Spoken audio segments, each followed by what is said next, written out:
ওকে, আসসালামু আলাইকুম সুপ্রিয় শিক্ষার্থীবৃন্দ। আমাদের অষ্টম শ্রেণীর আজ দ্বিতীয় ক্লাস। তোমাদের আগে আমরা অষ্টম শ্রেণীর অনুশীলনী 6.1 অর্থাৎ সমীকরণ সমাধানের কাজগুলো করেছি। এখান থেকে দুটা পদ্ধতি ছিল, একটা অপনয়ন আর একটা প্রতিস্থাপন, এবং সমীকরণগুলো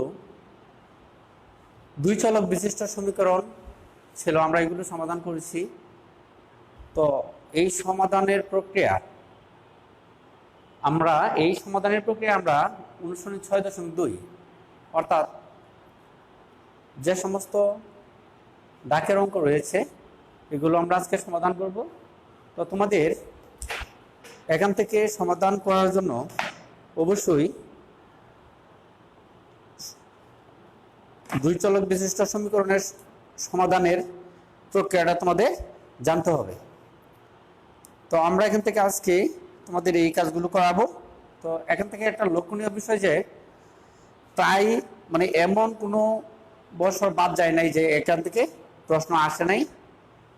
আরেকটা কথা বলি যে তোমাদের এই অনুশীলনী সমাধানের জন্য বিশেষ করে যেহেতু আমরা পূর্বের অনুশীলনটা দুই চলক বিশিষ্ট সমীকরণ সমাধান করছি, আমরা এখান থেকে অবশ্যই দুইটা চলক ব্যবহার করার চেষ্টা করব।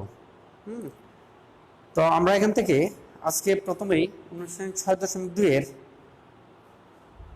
10 নম্বর অঙ্কটা, 10 এবং 11 দুইটা অঙ্ক একরকম, 10 এবং 11। আমরা এখান থেকে তোমাদের একটা অঙ্ক করাবো আজকে। প্রথমেই 11 নম্বর অঙ্কটা। 11 বলছে দুইটি সংখ্যার যোগফল 160 এবং একটি অপরটির 3 গুণ। দুইটি সংখ্যার যোগফল 160, একটি অপরটির 3 গুণ। মনে করি একটি সংখ্যা x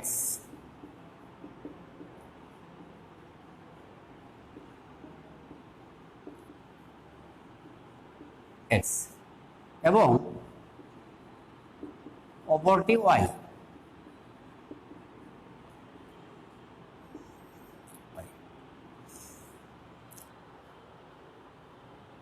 শর্ত মতে বা প্রশ্ন মতে লিখতে পারো, প্রশ্ন অনুসারে প্রশ্ন মতে দুইটি সংখ্যার যোগফল 160, তাহলে x প্লাস y সমান 160 এক নম্বর, এবং একটি সংখ্যা অপরটির 3 গুণ, তার মানে x সমান 3y 2 নম্বর সমীকরণ। এই দুইটা সমীকরণ তুমি তোমার ইচ্ছা মতো দুইটা পদ্ধতির যে কোনো একটা পদ্ধতি ব্যবহার করতে পারো, অপনয়ন অথবা প্রতিস্থাপন। তবে যদি কোনোটার চলকের মান সরাসরি বের করার সুবিধা থাকে, যেমন x এর মান 3y, তাহলে প্রতিস্থাপন পদ্ধতিতে সমাধান করা সহজ হবে। যেমন 1 নং সমীকরণে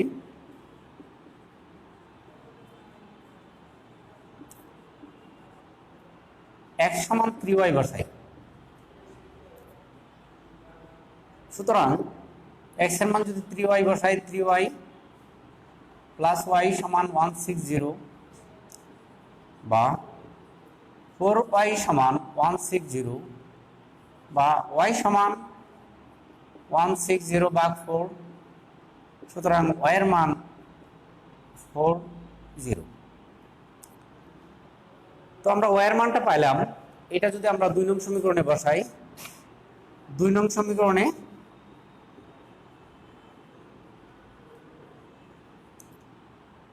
x সমান y সমান 40 বসাই বা y এর মান বসাই। সুতরাং x = 3 × y এর মান 40, তার মানে 3 40 120। আরেকটা জিনিস হলো, আমরা দুইটা সংখ্যার যোগফল যখন 160 পেয়েছি, তার মাঝে একটা 40, অপরটা কিন্তু আমি 160 থেকে ওইটা বিয়োগ করে দিলেই বের করতে পারতাম যে 120। এটা এভাবে বের করা যায়। অতএব সংখ্যা দুটি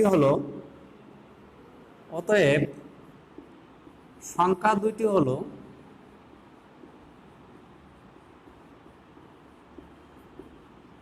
হলো 120 আর একটা কত 40 দুইটা। তো তোমাদের এখানে আমরা একটা অঙ্ক করেছি 11 নম্বরটা, তোমরা 10 নম্বরটা করবে। এখানে মোস্ট ইম্পর্ট্যান্ট অঙ্ক যেগুলোতে সাধারণত সৃজনশীল প্রশ্ন থাকেই, এটা হলো অনুশীলনী 12 নম্বর এবং এখান থেকে একটা উদাহরণ 4 নম্বর। অনুশীলনী 12 উদাহরণ 4 দুইটা একই রকম অঙ্ক। আমরা এখান থেকে তোমাদেরকে 12 নম্বর অঙ্কটা আগে করিয়ে দেব। 12 নম্বর অঙ্কটা একটু বইটা দেখো, 12 নম্বর অঙ্কের একটু ডাকটা ক্লিয়ার করে নাও। বলছে দুইটি সংখ্যা, যেহেতু দুইটি সংখ্যা এবং আমরা দুই চলক বিশিষ্ট সমীকরণ সমাধান করছি, আমরা একটা এক্স ধরবো আর একটা ওয়াই ধরবো। তোমরা অবশ্য অন্য চলকও ব্যবহার করতে পারো, তো আমাদের প্রচলিত চলক বেশিরভাগই আমরা এক্স এবং ওয়াই এইগুলো ব্যবহার করি, ওইগুলোই ধরবো। তাহলে প্রথম সংখ্যা এবং দ্বিতীয় সংখ্যার কথা বলছে এখানে। 12 নম্বর অঙ্ক, মনে করি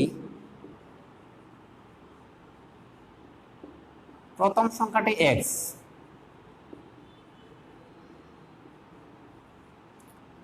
এক্স এবং অপর সংখ্যাটি পাই। তো আমরা এখন সমীকরণ গঠন করব। সমীকরণ গঠন করার ক্ষেত্রে আমাদের প্রথমে দেখা যায় যে ক নম্বর অঙ্কের মাঝে থাকে উপরোক্ত তথ্যগুলো সমীকরণ আকারে প্রকাশ করো। আর আমরা যদি ঠিকমতো সমীকরণ গঠন করতে না পারি তাহলে আর অঙ্ক করা সম্ভব হবে না। এটার দিকে একটু বেশি নজর দিতে হবে। বলছে প্রথমটির 3 গুণের সাথে দ্বিতীয়টির 2 গুণ। প্রথমটির 3 গুণ মানে 3x এবং দ্বিতীয়টির 2 গুণ মানে কত 2y। এই দুটা যোগ করলে কত 59 হবে। শর্ত মতে বা প্রশ্ন মতে প্রথমটির 3 গুণের সাথে, তার মানে প্রথমটির 3 গুণ মানে 3x, দ্বিতীয়টির 2 গুণ তার মানে 2y, এই দুইটার যোগফল হবে 59। এটা একটা সমীকরণ। এবং আরেকটা বলছে প্রথমটির 2 গুণ থেকে দ্বিতীয়টি বিয়োগ করলে, প্রথমটির দ্বিগুণ মানে কত 2x, প্রথমটির দ্বিগুণ মানে কত 2x, দ্বিতীয়টি বাদ দিলে y, প্রথমটির দ্বিগুণ থেকে দ্বিতীয়টি বিয়োগ করলে কত হবে 9 হবে। এখন এই দুইটা সমীকরণ তোমাদের যে কোনো একটা পদ্ধতিতে সমাধান করতে পারো। তবে যদি কখনো উল্লেখ থাকে যেটা অপনয়ন পদ্ধতিতে সমাধান করো, তাহলে কিন্তু অপনয়ন পদ্ধতিতেই সমাধান করতে হবে। যদি বলে এটা প্রতিস্থাপন, তাহলে প্রতিস্থাপনই করতে হবে, অন্য কোনো পদ্ধতিতে সমাধান করলে হবে না। তবে সাধারণত উল্লেখ থাকে না।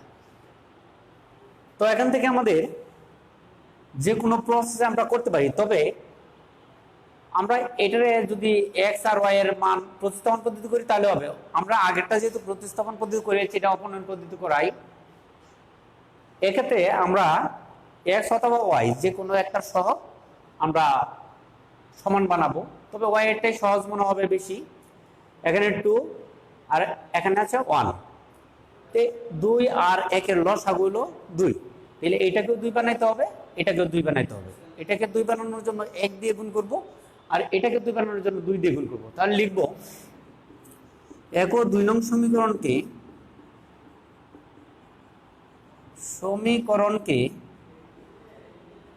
যথাক্রমে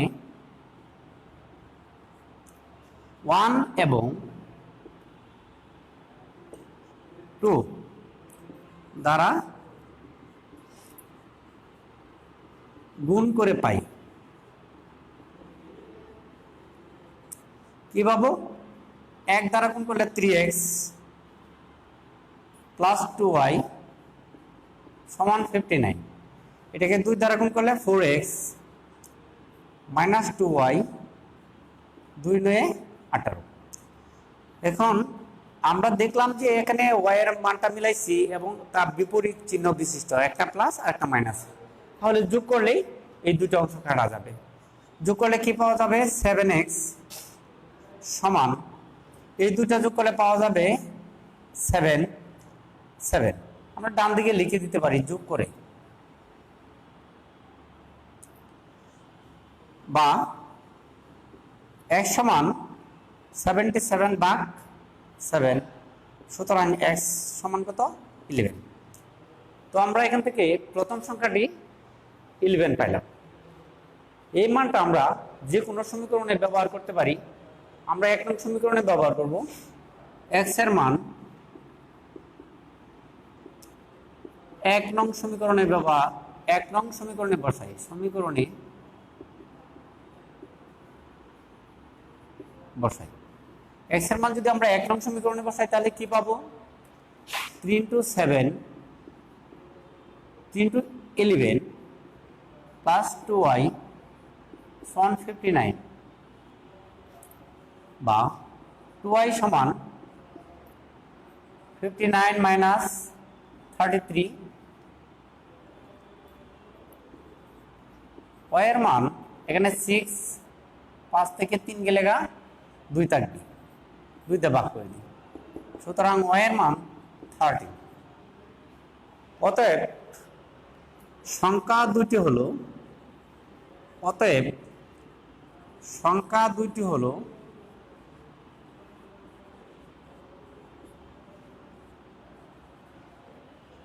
হলো 11 এবং 30, এই দুটি সংখ্যা। তবে আমাদের এই অঙ্কগুলো সমাধান করার আরেকটি পদ্ধতি রয়ে গেছে, এটা হলো লেখচিত্রের সাহায্যে সমাধান করা। আমরা আগামী দিন যখন আমরা এই কাজটা করাবো, লেখচিত্র অবশ্যই একটা ইম্পর্টেন্ট নিয়ম, এটা তোমাদের গ্রাফ পেপার নিয়ে রেডি থাকবে। আমরা গ্রাফ বোর্ডে কাজগুলো করাবো, তোমরা রেডি থাকবে।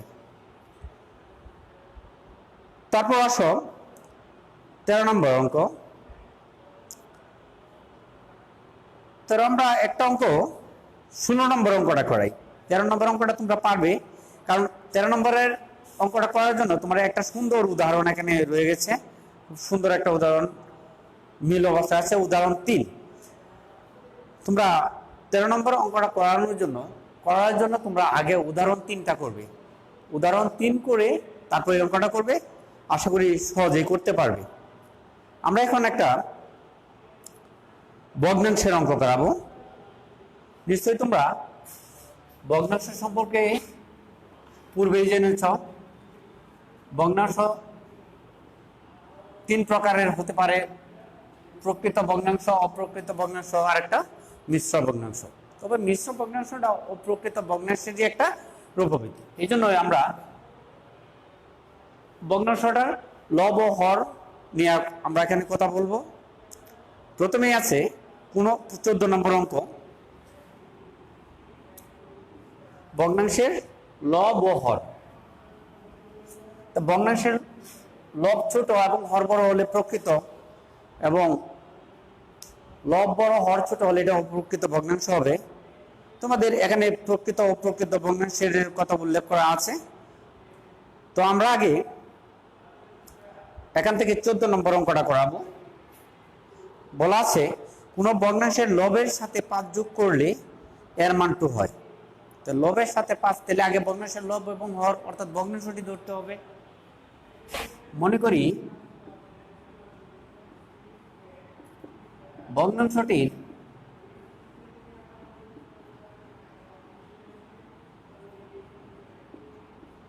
লব x এবং হর y।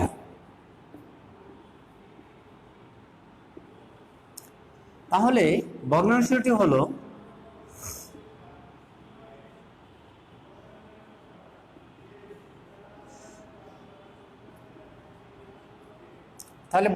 কি হলো x/y। আমরা এখান থেকে লবের সাথে 5 যোগ করলে এর মান 1 হয়। অর্থাৎ দুইটা শর্ত আছে এখানে, বা প্রশ্ন মতে ভগ্নাংশের লব ও হর, এখান থেকে লবের সাথে 5 যোগ করলে এর মান, লবের সাথে 5 যোগ করলাম, এর মান 2 হয়, 1 নম্বর সমীকরণ। এবং হর থেকে 1 বিয়োগ করলে এর মান 1 হয়। এবং তোমার যে পূর্বের ভগ্নাংশটা ছিল, হর থেকে 1 বিয়োগ করলে এর মান 1 হয়, a1। এই দুইটা সমীকরণ গঠন করা হলো। এই দুইটা সমীকরণের সাহায্যে তোমরা মানগুলো বের করবে।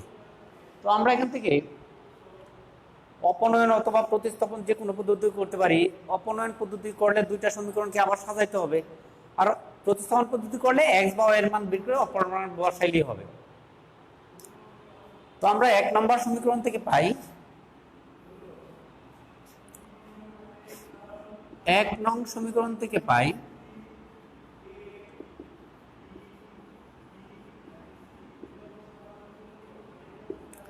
দেখো আমরা আর গুণ করতে পারি, x + 5 = 2y, বা x = 2y - 5। আমরা প্রতিস্থাপন পদ্ধতিতে করলাম। যে মানটা আমরা পাইলাম 1 নং থেকে, এটা আমরা 2 নং সমীকরণে ব্যবহার করব। 2 নং সমীকরণে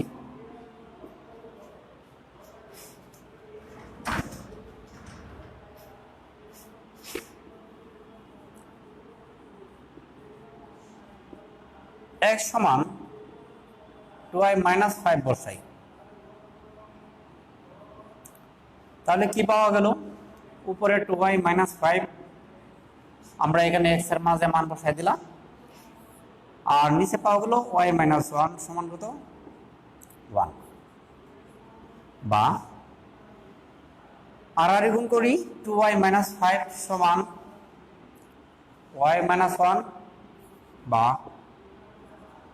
2y, যেহেতু আমরা y এর মান বের করব, y গুলো বাম পাশে নিয়ে আসবা, ডান দিকে চলে গেল 5 - 1, সুতরাং y = 4। তাহলে x এর মান কত পাওয়া যাবে?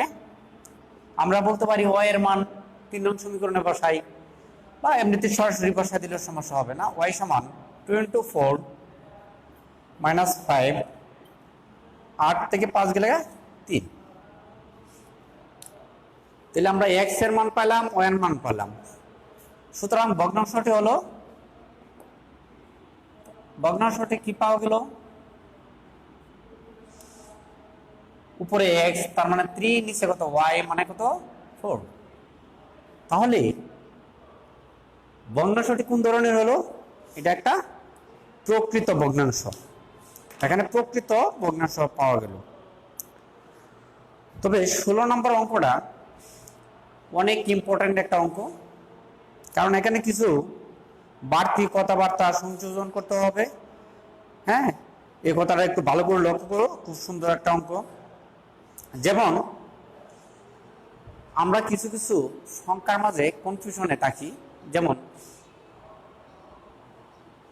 আমার কাছে কিছু টাকা আছে এবং আরেকজনের কাছে কিছু টাকা আছে। আমরা বললাম দুইজনের টাকার পার্থক্য কত। আমরা আসলে জানি না কার কাছে টাকাটা বেশি আছে। যার কাছে টাকা বেশি আছে তার কাছ থেকে কম টাকাটা আমাদের বাদ দিতে হবে, নাহলে সংখ্যাটা নেগেটিভ আসবে। আবার কিছু কিছু সংখ্যার ক্ষেত্রে আমরা খুব ভালোভাবেই জানি, যেমন বাবার বয়স আর ছেলের বয়স।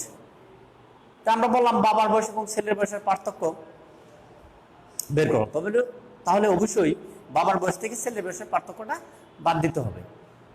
কিন্তু যে জিনিসগুলো আমরা জানি না, তাহলে আমরা এটার বিয়োগফলটা পজিটিভও হতে পারে, নেগেটিভও হতে পারে। এই উদ্দেশ্যে রেখে আমরা অঙ্কটা করছি। 16 নম্বর অঙ্ক, খুব সুন্দর একটা অঙ্ক। 16 নম্বর অঙ্ক।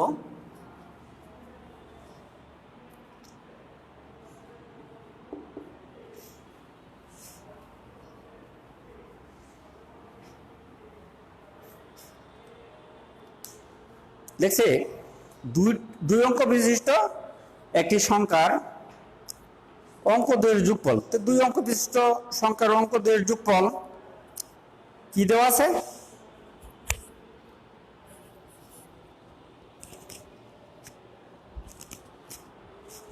দুই অঙ্ক বিশিষ্ট সংখ্যার অঙ্ক দ্বয়ের যোগফল 10 আর বিয়োগফল 60।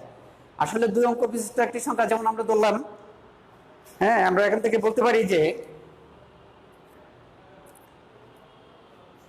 যেমন এখান থেকে একটা সংখ্যার ক্ষেত্রে যেমন আমরা 57 লিখলাম সংখ্যাটি, এটা কোন অঙ্ক বড়, যেমন এটার থেকে এটার বিয়োগফল হবে -2, এটার থেকে এটার বিয়োগফল হবে শুধু 2। তো অঙ্ক দুটির বিয়োগফল প্লাস হইতে পারে, মাইনাস হইতে পারে। এই জন্য আমরা এই সমীকরণগুলো এভাবে গঠন করব। মনে করি সংখ্যাটির অঙ্ক দুটি যথাক্রমে, মনে করি সংখ্যাটির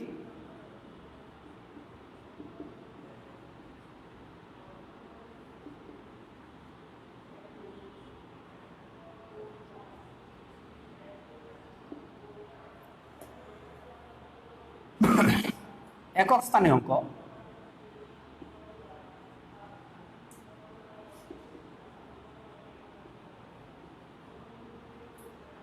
x এবং দশক স্থানীয় অঙ্ক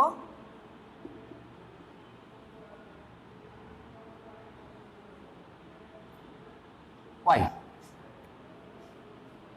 তাহলে আমরা লিখব, সুতরাং সংখ্যাটি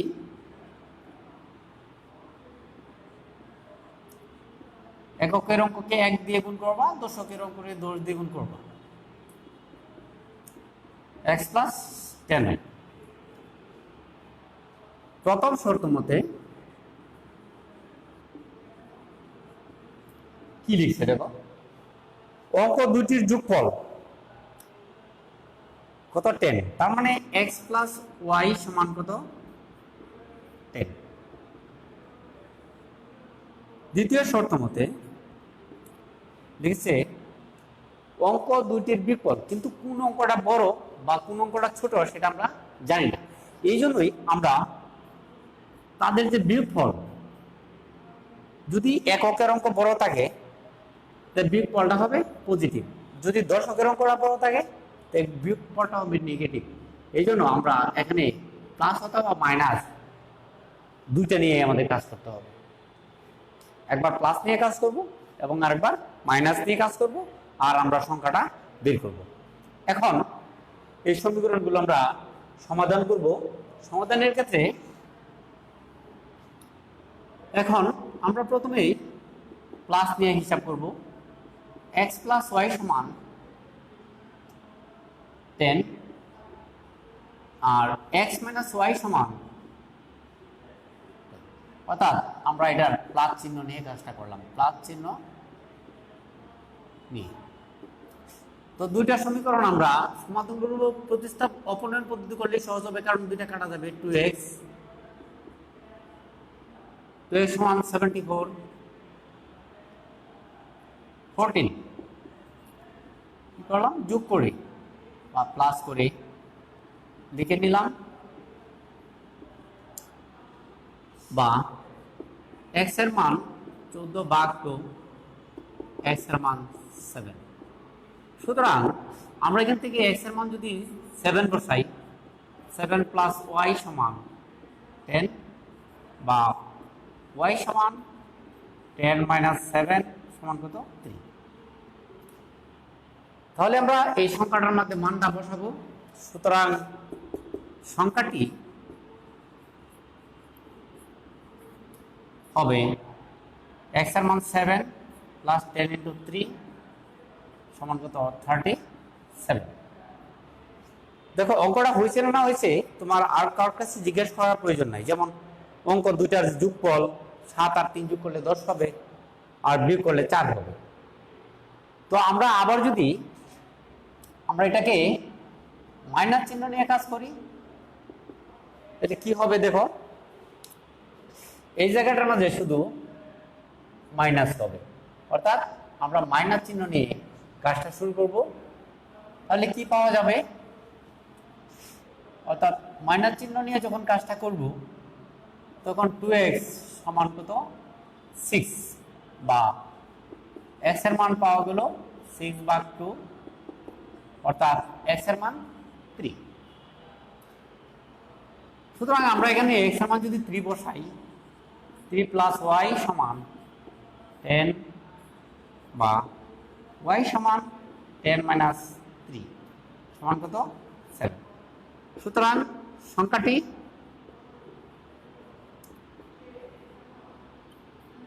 x এর মান আমরা 3 বসাইলাম আর 10 ইন্টু y এর মান আমরা এখানে 7 বসালাম, তার মানে 73। অতএব সংখ্যাদ্বয়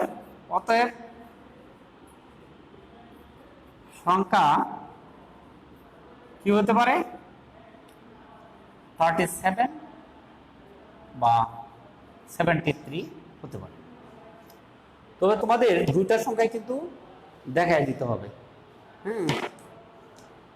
তো খুব একটা ইম্পর্টেন্ট অঙ্ক, আমরা এটা যখন তোমাদের সৃজনশীল লিখে দিব অঙ্কগুলো তোমরা এটা দিয়ে একটা সৃজনশীল অঙ্ক পাবে। আচ্ছা, আর একটা খুব ইম্পর্টেন্ট অঙ্ক 17 নম্বর, এটার সাথে আবার একটা ইম্পর্টেন্ট উদাহরণও রয়ে গেছে। তোমরা উদাহরণটা অবশ্যই দেখবে। আমরা এখান থেকে 17 নম্বর অঙ্কটা তোমাদের করা দেব ক্ষেত্রটির দৈর্ঘ্য এবং প্রস্থ। তবে এই ক্ষেত্রে যখন আয়তক্ষেত্র নিয়ে কথা বলবো তখন কিন্তু দৈর্ঘ্যটা অবশ্যই কি থাকবে, বড় থাকবে। এটা আমাদের কোনটা বড় বা কোনটা ছোট এটা নিয়ে আমাদের চিন্তা করতে হবে না। তো এখান থেকে বলছে একটি আয়তাকার ক্ষেত্রের দৈর্ঘ্য প্রস্থ অপেক্ষা 25 মিটার বেশি, তাহলে দৈর্ঘ্যটা অবশ্যই বড়। আমরা এখানে এক চলক বিশিষ্ট সমীকরণ ধরে এক চলক বিশিষ্ট অর্থাৎ শুধু এক ধরে অঙ্কটা করতে পারি, তবে আমরা অবশ্যই দুই চলক অর্থাৎ এক্স এবং ওয়াই ধরে অঙ্কটা করবো। এই জন্যই যে আমাদের বেশিরভাগই সময় প্রায় সবসময়ই বলবো দুই চলক বিশিষ্ট সমীকরণ দিয়ে অঙ্কটা করতে হয় এবং এটা গ্রাফে ব্যবহার করার প্রয়োজন পড়ে অনেক সময়। এছাড়া অনেক সময় প্রশ্নপত্র উল্লেখ করে দেয় দুই চলক বিশিষ্ট সমীকরণটি গঠন করো।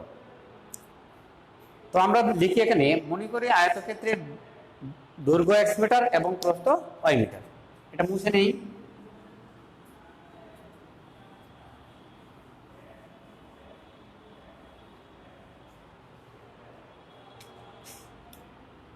সতেরো নাম্বার ভেরি ইম্পর্টেন্ট অঙ্ক,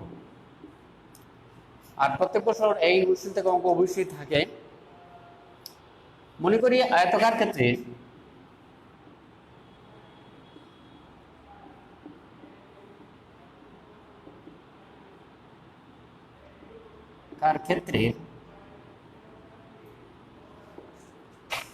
দৈর্ঘ্য 1 মিটার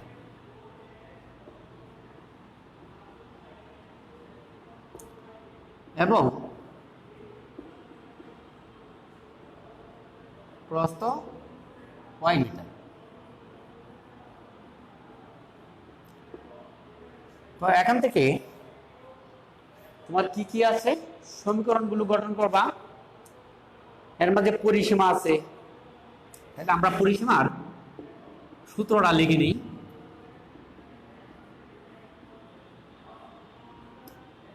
ইনটু দৈর্ঘ্য যোগ প্রস্থ এত মিটার। বলছে যে দৈর্ঘ্য প্রস্থ অপেক্ষা 25 মিটার বেশি, তাহলে প্রথম শর্ত মতে দৈর্ঘ্য প্রস্থ অপেক্ষা, যেমন x মাইনাস ওয়াই সমান কত 25, এক নম্বর সমীকরণ। দ্বিতীয় শর্ত মতে পরিসীমার ক্ষেত্রে বলছে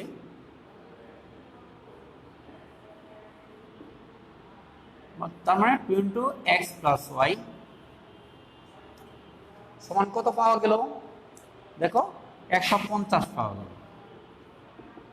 এই দুইটা সমীকরণ আমরা সমাধান করব তোমাদের যে কোনো একটা পছন্দনীয় পদ্ধতিতে, যদিও প্রশ্নের মাঝে উল্লেখ করা না থাকে। 2 নং সমীকরণ থেকে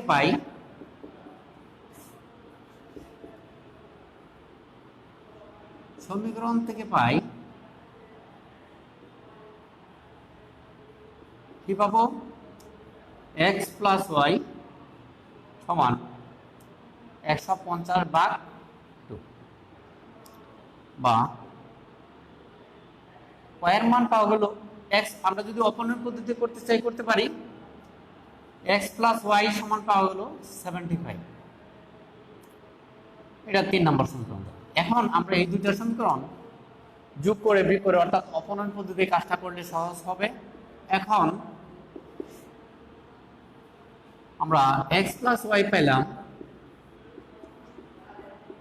75 এবং x মাইনাস ওয়াই সমান পেলাম 25। তাহলে আমরা এই দুইটা যোগ করলে x এর মান পাবো। তো লিখলাম বা 2x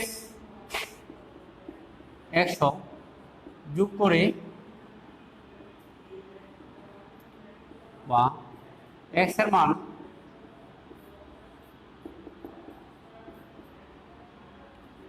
50। আবার ইচ্ছে করলে আমরা এটা লিখে বিয়োগ করতে পারি, অথবা x এর মান আমরা একটা সমীকরণ বসাই দিই। 3 নং সমীকরণ থেকে পাই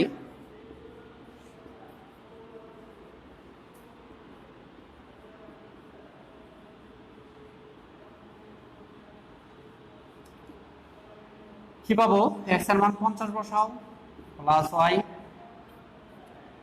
75 বা y এর মান 75 মাইনাস 50 সমান কত 25। তাহলে আয়তাকার ক্ষেত্রের দৈর্ঘ্য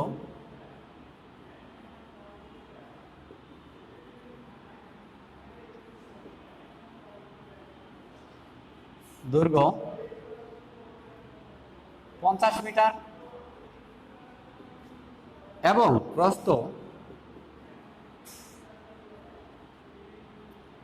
25 মিটার। তোমাদের অন্যান্য অঙ্কগুলো তোমরা করবে এবং পরবর্তীতে আমাদের যখন ক্লাসের সুযোগ সুবিধা আসবে আমরা বাকি অঙ্কগুলো করে দিব। তবে তোমাদের 3টা হোমওয়ার্কের 3টা অঙ্ক অবশ্যই করতে হবে, অনেক ইম্পর্টেন্ট অঙ্ক। তোমরা এগুলো করবে, একটু নাম্বারগুলো লিখে নাও। প্রথম হলো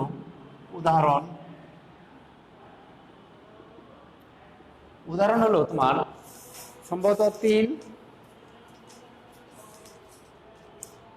3 এবং 4। উদাহরণ 3 এবং 4।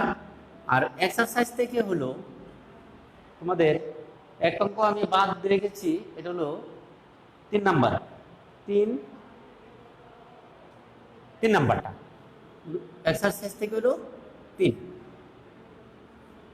এই মোট 3টা অঙ্ক তোমাদের হোমওয়ার্ক হিসাবে থাকলো এবং আমরা আগামী দিন ক্লাস করাতে আসবো। কিন্তু তোমরা গ্রাফ পেপার নিয়ে এবং সৃজনশীল প্রশ্ন লেখার মতো প্রস্তুতি নিয়ে কাজ করবে। আর এর আগে অঙ্কগুলো এই চ্যাপ্টারের সকল অঙ্কগুলোই তোমরা রিভিশন করবে এবং পূর্বের যে 6.1 অনুষ্ঠানটা আছে সেটা অবশ্যই একটু সমীকরণের সমাধানগুলো একটু টাচ দিয়ে নিবে। তাহলে আশা করি তোমরা অনুষ্ঠানটা ভালো করে শেষ করতে পারবে। আজ এ পর্যন্তই, ভালো থাকো, আগামী ক্লাসের জন্য প্রস্তুতি নাও, বাসায় থেকো।